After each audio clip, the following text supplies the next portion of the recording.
Tanvi hi, welcome back to our channel. బాగున్నారా? మేము కూడా బాగున్నాము. ఈరోజు అయితే మేము మా బాయ్ దగ్గరికి వచ్చినాం అనమాట. అంటే మా ఇంటికి బాయ్కి ఒక 4 కిలోమీటర్ల దూరం ఉంటుంది. చాలా రోజులు అయిపోయింది రాక, అందుకే ఈసారి వీలు కుదురు చేసుకొని వచ్చినాము. ఈరోజు మా బాయ్ కొంచెం ఒక చిన్న వ్లాగ్ లాగా చూపిస్తాను, అందరూ చూడండి.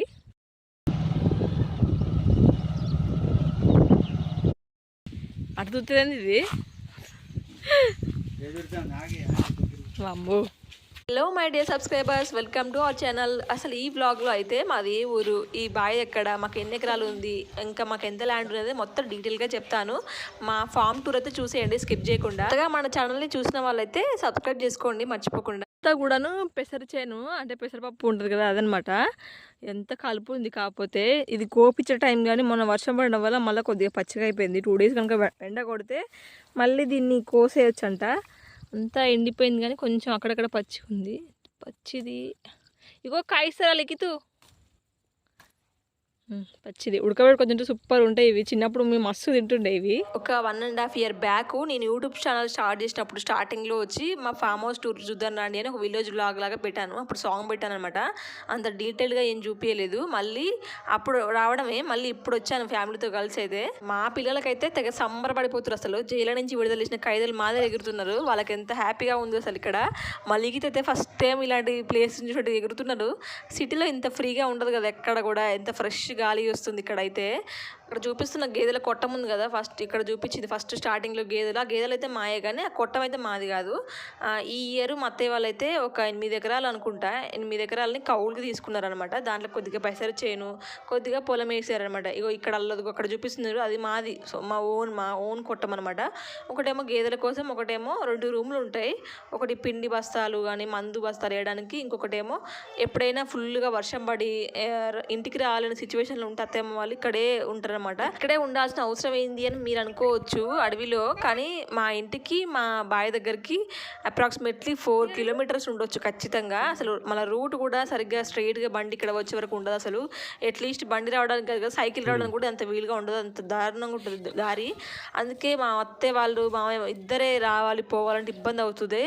అందుకే వాళ్ళు ఎప్పుడైనా సరే లేట్ అవుతే వాళ్ళు ఇక్కడే స్టే చేసే విధంగా వాళ్ళకు అనుకూలంగా పెట్టుకున్నారు ఇక్కడ అంతా కూడాను. మా ఆయన రావడం స్టార్ట్ చేసినాడు తిండి ప్రోగ్రాము. చెనక్కాయలు ఇంటికాంచి పట్టుకొచ్చుకొని కాలుస్తున్నాడు. అదేమో ఎంతకీ మండట్లేదు, ఎందుకంటే నిన్న నైట్ ఫుల్గా వర్షం పడి కట్టెలు గడ్డి అంతా తడిచేసింది. అసలు పాపం మా ఎద్దుకైతే కాళ్ళకి దెబ్బ తగిలి దాంట్లో పురుగులు పడ్డాయంట. ఒక వెటర్నరీ డాక్టర్ని పిలిచి అయితే తనకి ట్రీట్మెంట్ చేపిస్తారు. మంచిగా ఎద్దును కట్టేశాక, బర్రెలంతా కట్టేసినాక మంచి గుజ్జు చెనక్కాయలు వేయించుకుని తింటున్నాం. చెప్పాలంటే సరిగ్గా వేగలేదు అసలు. నా వెనక చూపిస్తుంది మొత్తం కూడా మాదేను. అదంతా చిలక ఉండే. మా అత్తయ్య వాళ్ళు అయితే ఆ ఇంటి వెనక ఉన్నదాన్ని మొత్తం కూడా పొలం చేసేసారనమాట. చిలకని పొలం చేసేసారు.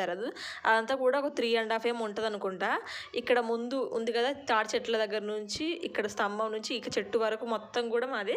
అదంతా నియర్లీ 12 ఎకరాలేమో ఉంటుంది అనుకుంటా. నైబర్స్ రిలేటివ్స్ చాలా మంది అడిగే విషయం ఏంటంటే, జీతగానే పెట్టుకోవచ్చు కదా, అంత కష్టపడి అంత దూరం ప్రయాణించి బదులు అంటారు. ఇంత ఇంటికి మనం బాయ్ దగ్గరికి ఉన్న డిస్టెన్స్కి ఎవరండి వస్తారు? అసలు వచ్చినా కూడా 1 lakh 2 lakhs అడిగే వాళ్ళు ఉన్నారు జీతగాళ్ళు. వాళ్ళని పెట్టుకుంటే ఆ సగం పని అది ఫుల్గా కూడా చేయరు. అందుకే మా అత్తయ్య వాళ్ళు ఏమైనా మందు జలాలంటే కలుపు అలాంటివి తీయడానికి అయితే కూలోళ్ళని పెట్టుకుంటారు. మిగిలిన పనులన్నీ కూడా వాళ్ళే చేసుకుంటారు. చాలా కష్టపడతారు మా అత్తయ్య వాళ్ళు అయితే. ఊళ్ళో ఉన్నంత కంఫర్ట్ జోన్ మాత్రం సిటీలో ఉండదు కదా. నాకు అప్పుడప్పుడు అనిపించింది సపరేట్గా బాయ్ దగ్గర గుడి చేసుకొని కూరగాయల మొక్కలు ఆ పండ్ల మొక్కలు పట్టించుకుంటూ ఇక్కడే ఉండేస్తే బాగుండేదేమో అనిపి. ఫామ్ టూర్ మీకు ఎలా అనిపించిందో ఖచ్చితంగా కామెంట్ చేసి చెప్పండి. అలాగే లైక్ చేయండి వీడియోని. అయితే మేమైతే ఆల్రెడీ 6 o'clock అయిపోయింది కదా, చాలా టైం అయిపోయింది. ఈవినింగ్ అయింది. మా మావ అయితే కార్ తీసుకొచ్చి ఒక దగ్గర డ్రాప్ చేసిండు. మేము అక్కడి నుంచి బాయ్ దగ్గర నుంచి రోడ్డు వరకు నడుచుకుంటూ వచ్చినాం. 3 kilometers అనుకుంటా. మా పిల్లలు అయితే మస్తు అలసిపోయారు అసలు. మా లిఖిత్ అయితే సొక్కి పండుకున్నాడు అంతే. అసలు చెప్పడమే మర్చిపోయినా గుడ్ న్యూస్. మేము రీసెంట్గా అయితే ఒక 2 ఎకరాలు సొంతంగా కొనుక్కున్నాం అనమాట. ఇప్పుడు ఇంతకు ముందు అంతా కూడా మా అత్త వాళ్ళు తాత వాళ్ళు సంపాదించింది. మేము కొత్తగా కొనుక్కున్నది 2 ఎకరాలు చూపిద్దాం అనుకుంటే మొత్తం ఫుల్గా బురద ఉంది అక్కడైతే. అది సంగతి. మొత్తానికైతే విలేజ్ బ్లాగ్ అయితే సక్సెస్ఫుల్గా కంప్లీట్ చేసేసిన. ఆ ఊరైతే సూర్యాపేట డిస్టిక్ పూలమల్ల విలేజ్ అండి. ఇంకా ఇంటికి కూడా వచ్చేసినాము. వీడియో అయితే కంప్లీట్ అయిపోయింది. మీకు వీడియో నచ్చితే ఖచ్చితంగా లైక్ చేసి సబ్స్క్రైబ్ చేసుకోండి ఛానల్ని.